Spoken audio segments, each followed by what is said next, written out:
നിന്നെ കണ്ടു കഴിഞ്ഞാൽ ഇവിടെ അച്ഛൻ കുഞ്ഞ് ലുക്ക് ഉണ്ടല്ലോ, നിനക്ക് ദേവിയിലും ഉണ്ട്, അങ്ങനെ പറഞ്ഞത്. പിന്നെ മുത്തിയമ്മ സെമിനാരിന് പോകുന്നതാണ് നല്ല കാര്യമാണ്. പിന്നെ ദേഷ്യമൊക്കെ കുറഞ്ഞോളും, അടി ഉണ്ടാക്കുന്നു കുറച്ച് കുറഞ്ഞോളും. പിന്നെ വീട്ടിൽ ഒറ്റയ്ക്കാന്നേ ഉള്ളൂ. എല്ലാവരോടും ചേർന്ന് നിൽക്കുന്ന ഒരു വ്യക്തിയായിരിക്കണം. ഞാൻ കണ്ട് പരിചയപ്പെട്ട വൈദികരെല്ലാവരും അത്തരത്തിലുള്ള വൈദികരാണ്. അവൻ്റെ 7ാം ക്ലാസ് മുതലുള്ള ആഗ്രഹമാണ് സെമിനാരി ചേരണം എന്നുള്ളത്. അന്നേരം ഞാനൊരു തമാശയായിട്ട് അതിനെടുത്തത്. പപ്പ, ഞാനിങ്ങനെ വീട്ടിലിങ്ങനെ യാത്രക്കാരനെ പോലെ വന്നതായിട്ടാണ് എൻ്റെ വീട് സെമിനാരി എന്ന പോലെയാണ് ഞാൻ ചിന്തിക്കുന്നതെന്ന് പറഞ്ഞു. സെമിനാരിയോട് കൂടുതൽ ചേർന്ന് നിൽക്കാൻ അവരെ പ്രോത്സാഹിപ്പിക്കുന്നതിനുമൊക്കെ ഒരു നല്ല അവസരമാണ് മാതാപിതാക്കളുടെയും കുടുംബാംഗങ്ങളുടെയും ഈ മൈനസ് സെമിനാരിയിലുള്ള ഒത്തുചേരൽ. ഞാൻ 3 വയസ്സായപ്പോൾ മുതൽ ഞാൻ പള്ളിയിൽ പോകുമായിരുന്നു. പള്ളിയിൽ പോയപ്പോൾ അന്നേരം അവൻ പറയും, മമ്മി എന്നെ വിളിക്കണമെന്ന് പറയും.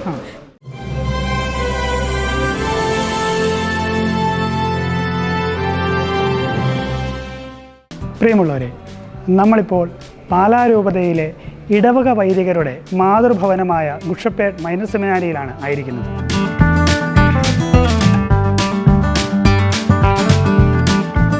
ഇവിടെ വ്യത്യസ്തമായ ഒരു സംഭവം നടക്കുകയാണ്. കാരണം സാധാരണഗതിയിൽ സെമിനാരി വിദ്യാർത്ഥികളുടെ പേരൻസ് മീറ്റിങ്ങുകൾ നമ്മൾ നടത്താറുണ്ട്.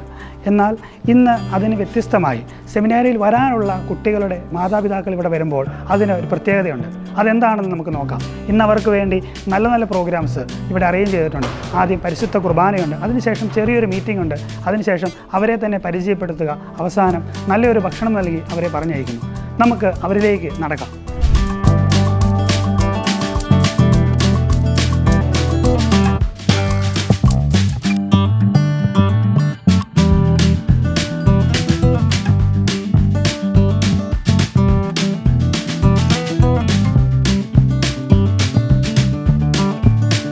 രൂപതയുടെ വികാരി ജനറാളും മാർസ്ലീവ മെഡിസിറ്റിയുടെ ഡയറക്ടറുമായ ബഹുമാനപ്പെട്ട മോൺസിഞ്ഞോർ ജോസഫ് കണിയോടിക്കലച്ചൻ നമ്മോടൊപ്പം ഇവിടെ ആയിട്ടുണ്ട്.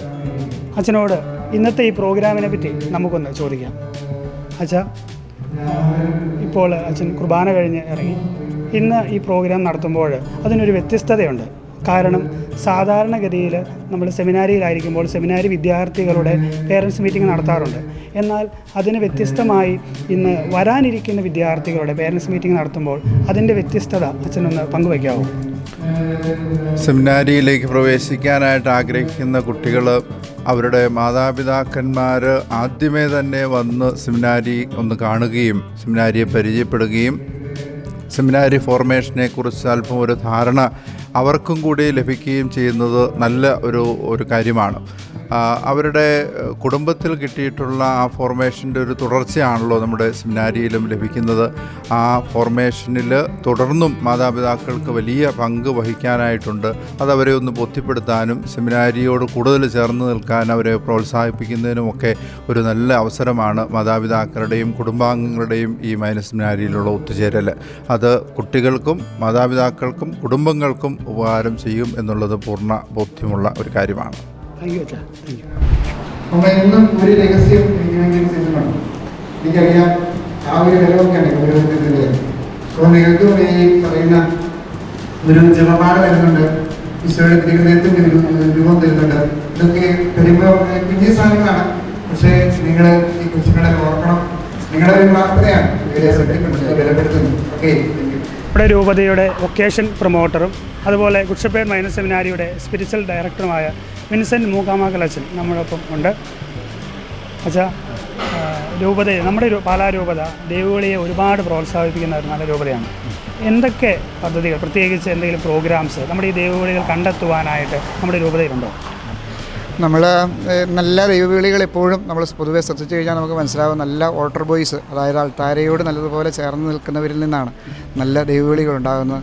അവർ സക്രാരിയോട് ചേർന്ന് നിൽക്കുന്നു, ഈശോയോട് ചേർന്ന് നിൽക്കുന്നു, വൈദികരോട് ചേർന്ന് നിൽക്കുന്നു. അതിൽ നിന്നാണ്. അപ്പോൾ അവരെ പ്രോത്സാഹിപ്പിക്കുന്നതിന് വേണ്ടിയിട്ട് നമ്മളെ സെമിനാരി സീനിയറായിട്ടുള്ള തിയോളജി പിള്ളേരെയും ഫിലോസഫി പിള്ളേരെയും എല്ലാം ഉൾപ്പെടുത്തിക്കൊണ്ട് വർഷത്തിൽ 2-3 പരിപാടികൾ പള്ളികളിൽ വെച്ച് നടത്താറുണ്ട്. നമ്മുടെ സെമിനാരിയിൽ വെച്ച് ഈ ഓൾട്ടർ ബോയ്സിൻ്റെ ക്യാമ്പ് എന്ന നിലയിൽ നമ്മൾ നടത്താറുണ്ട്. പിന്നെ ഞങ്ങൾ ഈ നാളുകളിൽ തൊട്ട് ഞാനും ബഹുമാനപ്പെട്ട അരിമറ്റലച്ചനും പള്ളികളിൽ നിന്നൊക്കെ പള്ളികളിൽ ചെന്നിട്ട് പിള്ളേരെ കാണാനും ഈ ഒരു 8, 9, 10 10-11-12 ക്ലാസ്സിലൊക്കെ പഠിക്കുന്ന പിള്ളേരെ കാണാനും അവരോട് സംസാരിക്കാനായിട്ടും ഒക്കെയുള്ളൊരു പരിപാടിയും കൂടെ ഞങ്ങൾ ഉദ്ദേശിക്കുന്നുണ്ട്. അങ്ങനെ നല്ല ദൈവവിളികൾ ഇത് നമുക്ക് പാലാരൂപതയ്ക്ക് വേണ്ടി മാത്രമല്ല, നമുക്ക് മറ്റ് മിഷൻ സ്ഥലങ്ങൾക്കും നമുക്ക് നമ്മുടെ പാലാരൂപതയിലെ വൈദികരെ ആവശ്യമുണ്ട്. അപ്പോൾ അതും കൂടെ നമ്മുടെ ഉള്ളിലുള്ള ഒരു ചിന്തയാണ്. അപ്പോൾ ഇവന് പിതാവിനും ആ ചിന്ത ഉള്ളിലുണ്ട്. അതും കൂടെ നമുക്ക് പ്രോത്സാഹിപ്പിക്കപ്പെടേണ്ടതായിട്ടുണ്ട്. അതിന് വേണ്ടിയിട്ട് നമ്മൾ പരിശ്രമിച്ചുകൊണ്ടിരിക്കുകയാണ്. Thank you. എൻ്റെ കൊച്ചുമകനാണ്. ഞാൻ എൻ്റെ കൂടെ 3 വയസ്സായപ്പോൾ പോലും പള്ളിയൊന്നും വരുന്നതാണ്. ഞാനും പള്ളിയിൽ പോകുന്ന കൂട്ടത്തിലായിരുന്നു.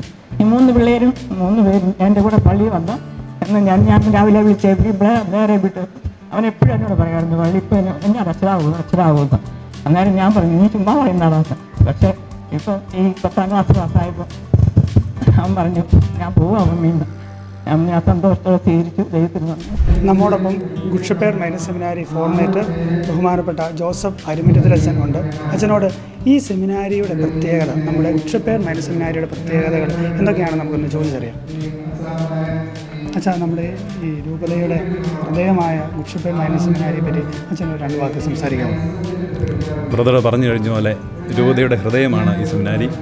ഞങ്ങളെല്ലാവരും പഠിച്ച സെമിനാരിയാണ് ഇത്. 3 വർഷം നമ്മൾ ഫോർമേഷൻ ഇവിടെ നടത്തുന്നു. ഞങ്ങൾ 4 അച്ഛന്മാർ ഇവിടെ ഈ കുട്ടികളെ ശ്രദ്ധിക്കാനായിട്ടുണ്ട്.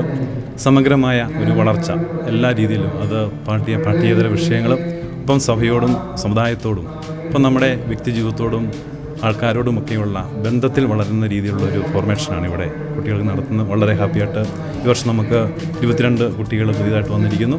ഒപ്പം എല്ലാവരും കൂടി 41 പേരാണ് നമുക്ക് ഈ വർഷം ഫോർമേഷനിലുള്ളത്. താങ്ക് യു അച്ഛാ. മോൻ സെമിനാരി ചേരുകയാണല്ലോ. അപ്പം അപ്പച്ചൻ്റെ ആ ഒരു പ്രതീക്ഷ മകളിലൂടെ എന്താണ് ഭാവിയിലേക്ക് കൂടുതലായിട്ട് പ്രതീക്ഷിക്കുന്നത്? അങ്ങനെ ഏറ്റവും നല്ല വിശുദ്ധനായൊരു വൈദികനായി അവൻ സഭയ്ക്കും സമൂഹത്തിനും നല്ലവനായി ജീവിക്കണമെന്നാണ് ആഗ്രഹം. അവൻ്റെ ആഗ്രഹം തന്നെയാണ്. അവനോട് ചോദിച്ചപ്പോൾ അവൻ പറഞ്ഞു വിശുദ്ധനായൊരു വൈദികനാണ് എന്നാണ് കുഞ്ഞിലെ മുതൽ എന്നോട് പറയുമായിരുന്നു. പക്ഷെ അവൻ വളരുമ്പം അവൻ്റെ അഭിപ്രായത്തിൽ മാറ്റം വരുന്നുണ്ടോ എന്ന് ഞാൻ നിരീക്ഷിക്കുന്നുണ്ടായിരുന്നു. കാരണം കുഞ്ഞിലേ പറയുന്നതല്ലേ. പക്ഷേ ഞാൻ ശ്രദ്ധിച്ചപ്പോൾ മനസ്സിലായത് എപ്പോഴും അവന് ഈ അഭിപ്രായമുള്ളൂ. ഇപ്പോഴും അത് തന്നെയാണ് അവനവരിൽ ഉറച്ചു നിൽക്കുന്നത്. വളരെ ആക്റ്റീവായിട്ട് പ്രവർത്തിക്കുന്നൊരു പയ്യാണ്. അപ്പം കഴിഞ്ഞ ക്യാമ്പിൽ വന്നപ്പോഴാണ് വളരെ ആക്റ്റീവായിട്ട് തന്നെ പ്രവർത്തിച്ചു. അപ്പം അവന് ഈ ചെറുപ്പം മുതൽ തന്നെ ഈ ആഗ്രഹങ്ങൾ പറയുന്നുണ്ടായിരുന്നു അല്ലേ? ചെറുപ്പം മുതലേ ആഗ്രഹങ്ങൾ പറയുന്നത് മാത്രമല്ല, അവനെ ഞാൻ കഴിഞ്ഞ ദിവസം അവനോട് ഞാൻ വ്യക്തിപരമായി ഇങ്ങനെ സംസാരിക്കും. അപ്പോൾ അവൻ പറഞ്ഞത്, പപ്പ ഞാനിങ്ങനെ വീട്ടിലിങ്ങനെ ഒരു യാത്രക്കാരനെ പോലെ വന്നതായിട്ടാണ് എൻ്റെ വീട് സെമിനാരി എന്ന പോലെയാണ് ഞാൻ ചിന്തിക്കുന്നതെന്ന് പറഞ്ഞു.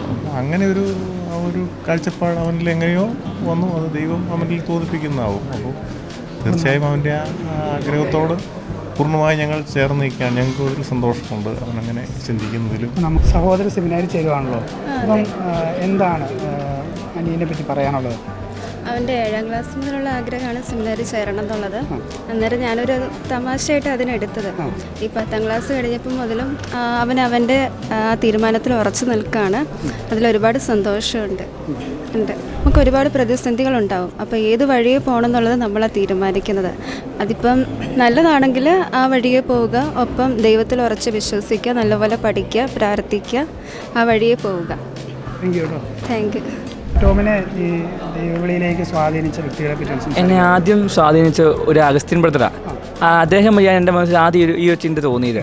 അത് കഴിഞ്ഞ് എൻ്റെ വികാരിച്ചൻ, അതുപോലെ തന്നെ എൻ്റെ കൊച്ചന്മാർ, അതുപോലെ തന്നെ ഈ ഞങ്ങളുടെ പള്ളി വലിയൊരു പള്ളി ആയതുകൊണ്ട് തന്നെ എപ്പോഴും അച്ഛന്മാരൊക്കെ പല പരിപാടികൾക്കും വരും. അപ്പോൾ പല അച്ഛന്മാർ എന്നെ കാണുമ്പം ഈ അച്ഛന്മാർ പറയും, നിന്നെ കണ്ടു കഴിഞ്ഞാൽ ഇവിടെ അച്ഛൻ കുഞ്ഞ് ലുക്കുണ്ടല്ലോ, നിനക്ക് ദൈവവിളി ഉണ്ട്, അങ്ങനെ പറഞ്ഞത്. പിന്നെ മുത്തിയമ്മ എന്നെ എൻ്റെ ചെറുപ്പം മുതൽ ഇതുവരെ എല്ലാ കാര്യങ്ങൾക്കും മുത്തിയമ്മ ഒരു പ്രത്യേകം സാന്നിധ്യം എൻ്റെ കൂടെ ഉണ്ടായിട്ടുണ്ട്. അപ്പോൾ അതൊക്കെയാണ് എന്നെ സ്വാധീനിച്ചൊരു ഘടകങ്ങൾ. സാറ് ഒരു മകനെ ദൈവത്തിന് വേണ്ടി കൊടുക്കുവാണ്. അപ്പം 5 മക്കളുള്ളതാണ്. അപ്പം ഈ മകനെ ദൈവത്തിന് വേണ്ടി കൊടുക്കുമ്പോൾ സാറിൻ്റെ ഒരു പ്രതീക്ഷ എന്താണ്? ഞങ്ങളുടെ 5 മക്കളും ഞങ്ങളും മാതാപിതാക്കളും എല്ലാ ദിവസവും പള്ളിയിൽ പോകുന്നുണ്ട്. അപ്പോൾ അതുകൊണ്ട് തന്നെ ആത്മീയതയിൽ വളർത്താൻ ഞങ്ങൾ പരിശ്രമിച്ചിട്ടുണ്ട്. നല്ല വിശ്വാസത്തിൽ വളർത്താനുള്ള ആഗ്രഹം ഒന്ന്. അതുപോലെ തന്നെ ശരിക്കൊരു വൈദികനാകുകയാണെങ്കിൽ തീർച്ചയായിട്ടും ദൈവത്തോട് കൂടുതൽ അടുക്കാനും അതുവഴി ഞങ്ങളുടെ കുടുംബത്തിന് കൂടുതൽ അനുഗ്രഹങ്ങൾ കിട്ടാനും അതുവഴി ഈശോയുടെ ഒരു പ്രത്യേകിച്ച് ഒരു ദാസനായിട്ട് എൻ്റെ മകൻ ജീവിക്കുന്നത് കാണാനുള്ള ആഗ്രഹമുണ്ട്. അതുകൊണ്ട് അവനിങ്ങനെ സമ്മതം പറഞ്ഞപ്പോൾ ഞാൻ സമ്മതിച്ചു. ഞങ്ങൾ വളരെ സന്തോഷത്തോടുകൂടി അത് സ്വീകരിച്ചു. അങ്ങനെ ഇവിടെ വന്നിരിക്കുക. ആൻഡ്രിയ, ചേട്ടൻ സെമിനാരി പോരുവാണല്ലോ, അതിനെപ്പറ്റി ഒന്ന് പറയാമോ? സെമിനാരി പോകുന്നതാണ് നല്ല കാര്യമാണ്. പിന്നെ ദേഷ്യമൊക്കെ കുറഞ്ഞോളും, അടി ഉണ്ടാക്കുന്നു കുറച്ച് കുറഞ്ഞോളും. പിന്നെ വീട്ടിൽ ഒറ്റയ്ക്കാന്നേ ഉള്ളൂ. ഓക്കെ ടീച്ചറെ, മോൻ സെമിനാരി ചേരുകയാണ്. അപ്പം ചെറുപ്പം മുതൽ മോന് സെമിനാരി ചേരാനുള്ള ഒരു ആഗ്രഹം ഉണ്ടായിരുന്നു? തീരെ ചെറിയ പ്രായത്തിൽ ഉണ്ടായിരുന്നു. അപ്പോൾ ഈ സിസ്റ്റർമാരൊക്കെ ചോദിക്കുമ്പോൾ ഞാൻ അച്ഛനാകും, അപ്പം ഇങ്ങനെ പറയാം ഞങ്ങളുടെ അവിടെ നെല്ലിയാനിയാണ് ഇടവക, ഞാൻ ഈ പള്ളി വികാരിയായിട്ട് വരും എന്നൊക്കെ പറയായിരുന്നു. അത് കഴിഞ്ഞ് പിന്നെ ഒരു 8-9 കാലഘട്ടത്തിൽ പറയുന്നില്ല, പിന്നെ +2 ആയപ്പം വീണ്ടും ആഗ്രഹം പറഞ്ഞു. അപ്പം ഭാവി ഒരു നല്ലൊരു വൈദികനായിട്ട് മാറാനായിട്ട് പോകുന്ന ഒരു വ്യക്തിയാണ്. അപ്പം ഭാവി അല്ലെങ്കിൽ ഇപ്പോഴത്തെ നമ്മുടെ വൈദികരെ പറ്റി അല്ലെങ്കിൽ നല്ലൊരു വൈദികനെ പറ്റി ടീച്ചറിൻ്റെ ഒരു കൺസെപ്റ്റ് പറയാമോ? നല്ലൊരു വൈദികൻ എന്ന് പറഞ്ഞു കഴിഞ്ഞാൽ ശരിക്കും ആൾക്കാരെ മനസ്സിലാക്കണം, ആൾക്കാരുടെ പ്രശ്നങ്ങൾ മനസ്സിലാക്കി. ഇപ്പോൾ ഒരു ഇടവക വൈദികനാണെങ്കിൽ ഇടവകക്കാരെ പൂർണ്ണമായിട്ട് മനസ്സിലാക്കി അവരോട് ചേർന്ന് നിൽക്കുന്ന വ്യക്തികളായിരിക്കണം. അല്ലെങ്കിൽ ഞാൻ വലിയ ആളാണ്, എന്നെ എല്ലാവരും അങ്ങനെയല്ല, ഒരു എല്ലാവരോടും ചേർന്ന് നിൽക്കുന്ന ഒരു വ്യക്തിയായിരിക്കണം. ഞാൻ കണ്ട് പരിചയപ്പെട്ട വൈദികരെല്ലാവരും അത്തരത്തിലുള്ള വൈദികരാണ്.